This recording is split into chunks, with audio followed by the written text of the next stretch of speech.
پوری نماز کے اندر انگلیاں کھول کے نہیں رکھنی ہوتی، بند کرنی ہوتی، اسے نہیں کھولیں۔ آپ کہیں گے اتنی سی بات کرو، اللہ نے مانگا ہے کر لو۔ جب آپ کھڑے ہوں مرد کے لیے ہاتھوں کو زانوں کے اوپر رکھنا ہے، سائڈ میں نہیں رکھنا ہے، سامنے رکھنا ہے، سامنے رکھو۔ سب کی لاجک ہے اور معصوم کی بیان کی بھی لاجکس ہیں، ہماری سوچی بھی نہیں ہے، بیان کی بھی لاجکس ہیں۔ ہاتھ سامنے ہونے چاہیے، سائڈ میں نہیں ہونے چاہیے۔ مثال کے طور پر جب رکوع کریں تو انہوں نے کہا ہے کہ ہاتھوں کو صرف رکوع میں ایک جگہ ہے جہاں پہ انگلیاں کھلتی ہیں، باقی سب جگہ پہ انگلیاں بند رہتی ہیں۔ رکوع میں صرف ایک جگہ پہ انگلی کھلتی ہے، انگلیاں کھولیں، تھوڑا سا جو اپنے نیز ہیں اس کو پش کریں پیچھے کی طرف، کمر اسٹریٹ ہونی چاہیے، گردن بھی سیدھی ہو، جھکی بھی نہیں ہو، اسٹریٹ رکھیں۔ کانسیپٹ کیا ہے؟ کانسیپٹ یہ ہے کہ خدا میں تیرے راستے میں گردن کٹوانے کو تیار ہوں، لاجک ہے۔ یہ اپیرنس خدا نے مانگی ہے، ایسے کرو۔ سجدے اب مثلا کھڑے ہونے میں بہت بڑی، میں بعض اوقات سوچتا ہوں کہ اگر ہم چھوٹی چھوٹی چیزوں کو امپروو کر لیں، خدا نے اس اپیرنس کو مانگا ہے نا، تو کوئی لاجک ہے اس کے پیچھے۔ مثلا جب آپ کھڑے ہوں تو آپ کے پاؤں، دونوں پاؤں قبلے کی طرف ہونے چاہیے، ٹیڑھے نہیں ہونے چاہیے۔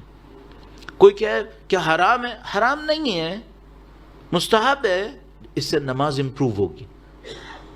اور نماز امپروو ہوگی تو یہ سمجھ لو آپ نے سب کچھ ٹریگر کر دیا، بہتر ہوتا چلا جائے گا۔ تو ابھی دوسرا دن ہے مجلس کا، میں دوسرے دن میں اس کو عرض کر رہا ہوں تاکہ انشاءاللہ میں اور آپ پریکٹس کریں گے 10 دن، کہیں سے کہیں پہنچ سکتے ہیں ہم لوگ، اچیومنٹ ہونی چاہیے نا۔ تو پاؤں بالکل سیدھے ہوں، تھوڑا سا گیپ دیں اور قبلے کی طرف ہوں، ہاتھ انگلیاں بند، زانوں کے اوپر ہونے چاہیے۔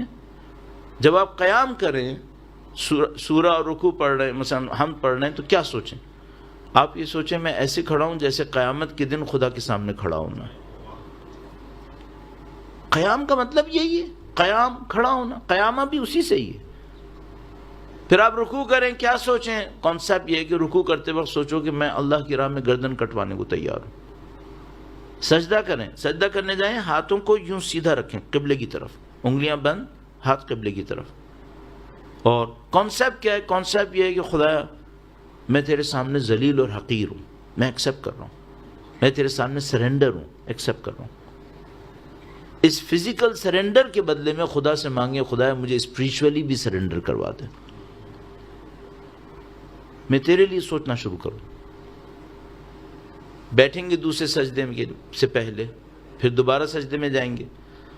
روایت نے بہت خوبصورت بیان کیا، میں جب بتاتا ہوں میں لطف لیتا ہوں اس کا، اور کئی دفعہ بتا چکا ہوں، اور آپ نے ظاہر 10 جگہ اور بھی سنا ہو شاید۔ دوسرے سجدے کو کہتے ہیں، یہ جو پہلا سجدہ ہے یہ ہماری کریشن کی طرح ہے، جیسے خدا نے ہمیں پیدا کیا۔ تو جو دوسرا سجدہ ہے یہ کہتے ہیں یہ ڈیتھ ہے، موت۔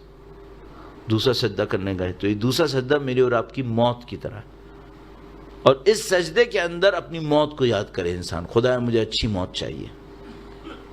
اور اس دوسرے سجدے کے بعد اگر دوسری رکعت ہوئی یا آخری رکعت ہوئی تو آپ نے تشہد پڑھنا ہے۔ کیسے تشہد پڑھیں؟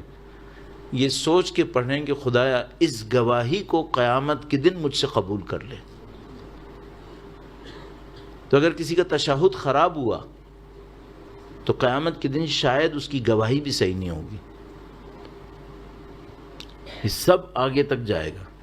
اور مثال کے طور پر بہت خوبصورت ایک جملہ روایت کے اندر آیا، فرمایا یہ جو پہلا سجدہ ہے یہ کریشن ہے، یہ جو دوسرا سجدہ ہے یہ ڈیتھ ہے، یہ جو ان بٹوین دو سجدہ آپ بیٹھے یہ کیا ہے؟ کہا یہ دنیا کی زندگی ہے، اس کے لیے کہتے ہیں استغفر اللہ ربی واتوب الیہ۔ یہ دنیا کی زندگی اتنی چھوٹی سی ہے، دو سجدوں کے درمیان کتنا اسٹے کرے گا کوئی؟ کہا یہ استغفر اللہ ربی واتوب الیہ، کیونکہ خدا سے دوری کی جگہ ہے یہ۔ نماز امپروو کریں گے، بہت ساری چیزیں امپروو ہوتی چلی جائیں گی۔ درود بھیجے گا محمد و آل محمد پر۔